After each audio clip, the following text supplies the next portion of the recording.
જૂનાગઢના માળિયાટી તાલુકાના દેવગામ ખાતે સગીર વયની પુત્રીનું અપહરણ. સમગ્ર વાત કરવામાં આવે તો માતા અને પુત્રી ઘરે એકલા હતા ત્યારે માતા ઉપર હુમલો કરી પુત્રીનું અપહરણ કરાયું હતું. માળિયાટી પોલીસ સ્ટેશનમાં ફરિયાદ નોંધાતા ગણતરીની જ કલાકોમાં આરોપીને તણેજ ગામના મેળામાંથી પકડી પાડ્યો હતો. હાલ માંગરોળના ડીવાયએસપી દ્વારા તપાસ હાથ ધરી છે. ગઈ તારીખ 30/9/2024 રોજ દેવગામ ગામે ફરિયાદીની સગીર વયની દીકરી વાળીને આ કામના પરેશભાઈ ગોવિંદભાઈ મેર દરબાર રહે અમરાપુર વાળાએ લલચાવી ફોસલાવી લગ્ન કરવાના ઈરાદે ફરિયાદીની દીકરી સાથે સંબંધ કરી મોબાઈલ ફોનમાં વાત કરવા આપેલાને ફરિયાદીના ઘરે જઈ ફરિયાદીને છરી વડે ઈજા કરી જાનથી મારી નાખવાની ધમકી આપી હતી. ફરિયાદીની દીકરીનું અપહરણ કરી લઈ જઈ હથિયારબંધી જાહેરનામાનો ભંગ કરી ગુનો કરેલ છે. જાહેરનામાના ભંગનો ગુનો નોંધી આગળની કાર્યવાહી પીએસઆઈ એસઆઈ સુમરા તથા ASI Dineshbhai Gohil, police head constable Arunbhai Mehta, Pachabhai Karmata તથા પોલીસ કોન્સ્ટેબલ અજયસિંહ મહિપતસિંહ તથા પ્રવીણ વાઢે તથા વિજય બાબરિયાનાઓને કામગીરીમાં હાજર રહ્યા હતા. જે કેસની ગુજરાતી સાથે પ્રતાપ સિસોદિયા,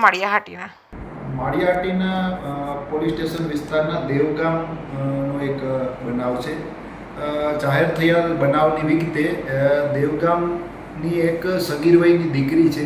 તેમને માળિયાટીનાનું જે અમરાપુર ગામ છે ત્યાંના એક પરેશ ગોવિંદ મેર નામના આરોપી સાથે પ્રેમ સંબંધ હતો આ સગીર વયની દીકરીને. આ પ્રેમ સંબંધ બાબતે જે સગીર વયની દીકરીની માતાને જાણ થતાં તેઓએ સગીર વયની દીકરીને સમજણ આપેલ તેમજ માતા પિતાએ કાઉન્સેલિંગ કરતાં દીકરીએ આ જે આરોપી છે તેને મળવાની ના પાડી દીધેલી અને પોતાને પ્રેમ સંબંધ રાખવાથી ઇનકાર કરી દીધેલી.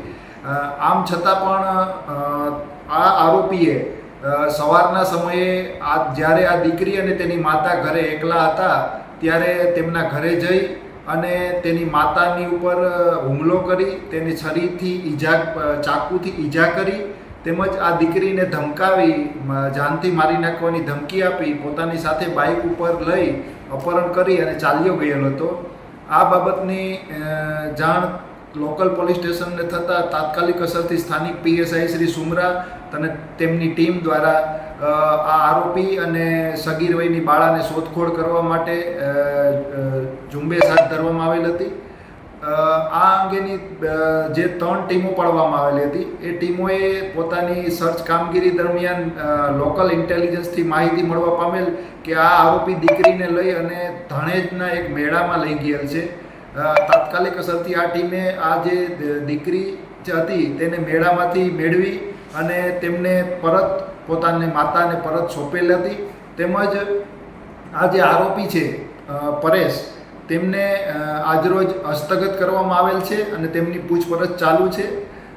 ગુનાની ગંભીરતાને ધ્યાને લઈ માનનીય એસપી સાહેબ દ્વારા પણ તાત્કાલિક અસરથી ટીમો બનાવી અને આ જે આરોપી છે એને ગણતરીના કલાકોમાં ઝડપી લેવા સૂચના અપાઈ ગયેલ હતી. હાલ આ જે ગુનો છે તેની તપાસ અમો ડીવાયએસપી ખોડિયાતર ચલાવી રહેલ છે.